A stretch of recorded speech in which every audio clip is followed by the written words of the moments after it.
He canceled the wedding without telling me. Let me explain what I mean by that, because it requires explanation.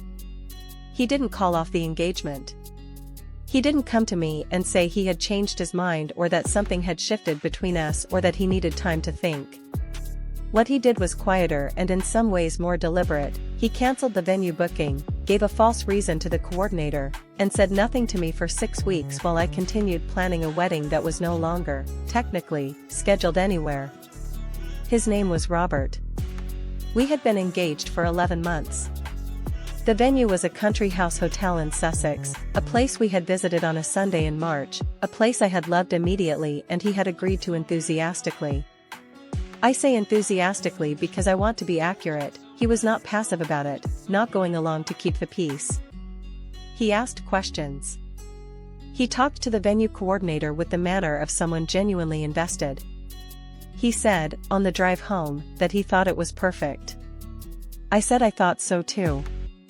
We paid a deposit the following week. We had a date. We sent save the dates. 83 of them. I remember the number because I had counted the replies as they arrived. I found out from the venue coordinator, who called me on an ordinary Tuesday morning to ask about our updated catering requirements. She was efficient and pleasant, the kind of professional who has handled many weddings and whose manner strikes a careful balance between warm and businesslike. She asked whether I had received her email confirming the cancellation. I said I didn't know what she was referring to. There was a pause on the line, a careful pause, the kind that accompanies a social misstep and requires management. She said, the booking was cancelled 6 weeks ago. By Mr. Robert. She said he had cited a change in personal circumstances and requested that whatever portion of the deposit could be returned under the policy be processed accordingly. I told her there must have been a mistake. I asked her to give me 24 hours. I hung up and sat at my kitchen table for a long time. The thing I want to be careful about here is not making this smaller than it was. 6 weeks. He had known for 6 weeks that the venue was gone.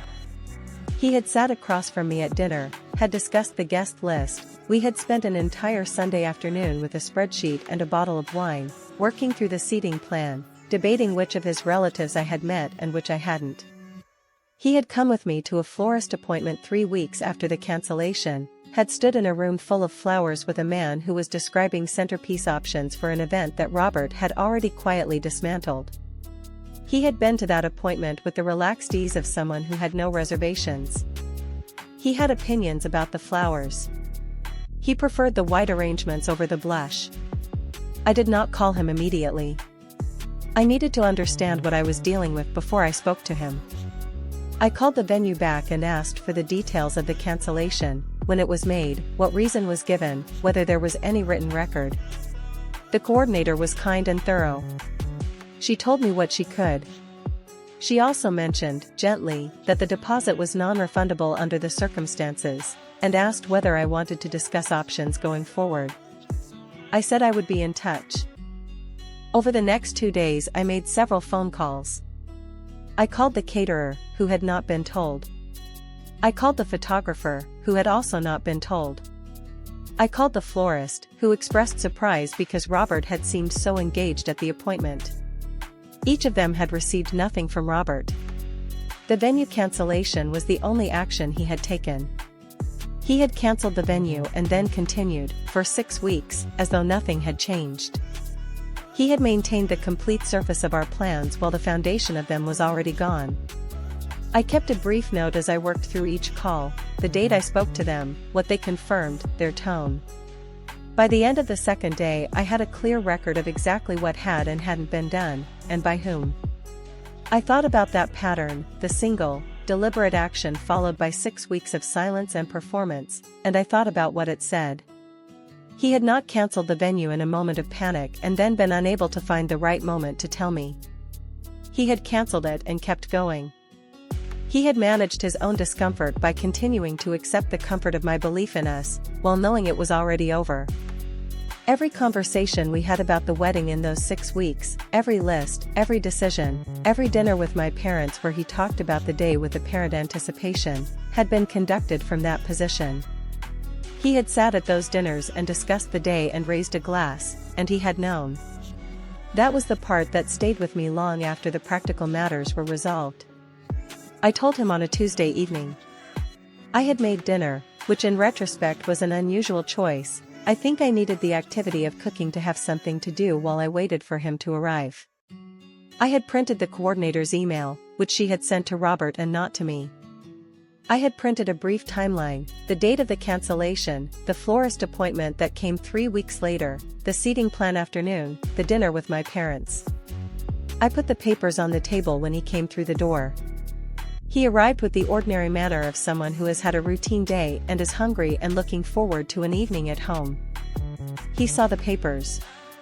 His face changed. He looked at them for a long time before he looked at me. Then he said, "I was going to tell you." I said, "When?" He didn't answer. There is a specific quality to the silence of someone who has been caught in something they chose every day for 6 weeks not to disclose. It is not the silence of someone who didn't know how to begin a difficult conversation. It is the silence of someone who is now calculating what there is still left to manage, who is assessing the damage and trying to find the edges of it. I had prepared, in those 2 days, for several versions of what he might say. None of them began with "I was going to tell you," because that answer had no follow-up that worked. I did not yell. I did not throw the papers. I said that I needed him to leave, and that I would be in touch through a mutual friend about the logistics of disentangling our lives, and that I was not going to have a longer conversation that evening because I did not have anything more to say. He left. I finished dinner alone at the table, which felt like the right thing to do, not as a gesture, but because I had made it and it was there, and wasting it would have been a different kind of loss. I called my sister afterward and talked for 2 hours. She did not tell me what to do. She let me work through what I was thinking, and she asked good questions, and she understood without my having to explain at length that what had hurt most was not the ending itself but the weeks of ordinary life that had been conducted while the ending was already decided. By the time we got off the phone I felt, if not better, at least clear. I have thought a lot about those 6 weeks since. About what he was doing in them. What he was doing, I think, was managing his own discomfort by continuing to accept the comfort of my belief in us, while knowing it was already over. He had given himself 6 weeks of normal evenings at my expense. That, in the end, was what I found the hardest to sit with. Not the cancellation. Not what was behind it. But the evenings. The florist appointment. The seating plan Sunday. The florist sent me a lovely note when I called to explain. She said she had always found the look in his eyes at the appointment a little flat. I have thought about that a lot. If you've ever been the last person to know something about your own life, you know what those 2 days felt like. Subscribe to Dark Karma.